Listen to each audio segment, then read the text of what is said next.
আমার প্রিয় ছাগল, আমার প্রিয় ছাগল। আচ্ছা বলো তো আমার প্রিয় ছাগল কে? সাব্বাস আমার প্রিয় ছাগল, তোকে আমি কখনোই কুরবানি হতে দিব না। কুরবানি কুরবানি কুরবানি কুরবানি। সুফিয়ান, তাড়াতাড়ি ছাগলটিকে এদিকে নিয়ে আসো, ওকে বাজারে নিয়ে যেতে হবে। বাজারে? বাজারে কেন? কারণ এখন তো কুরবানির সময়, ওকে আমরা বিক্রি করব। না, আমি ওকে বিক্রি করতে দিব না। না, আমার টাকার প্রয়োজন আছে, আমি ওকে বিক্রি করব। দাও এদিকে।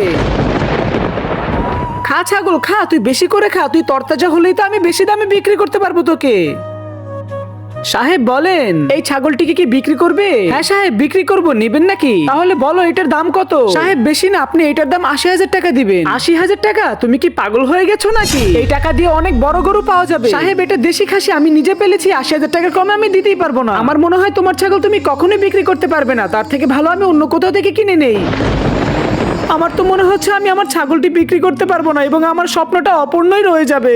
আরে ভাই, এই ছাগলটিকে বিক্রি করবেন নাকি? হ্যাঁ সাহেব, বিক্রি করব, কিন্তু আপনি তো এটা কিনতে পারবেন না। কিনতে পারবো না? কি বলতেছেন আপনি? এটা দাম কত হতে পারে? সাহেব আমার ছাগলটি আমি ৮০,০০০ টাকা বিক্রি করতে চাই, কিন্তু আমি জানি আমার ছাগলটি এত দাম দিয়ে কেউই কিনতে চাইবে না। আপনি যেহেতু জানেন এত দাম দিয়ে কেউই কিনতে চাইবে না, তাহলে এত দাম দিয়ে কেন বিক্রি করতে চান? বন্ধুরা, তারপর কি হলো সেটা দেখতে হলে তোমরা ভিডিওতে লাইক করে চ্যানেলটিকে সাবস্ক্রাইব করে দাও এবং কমেন্টে পার্ট 2 লিখে দাও।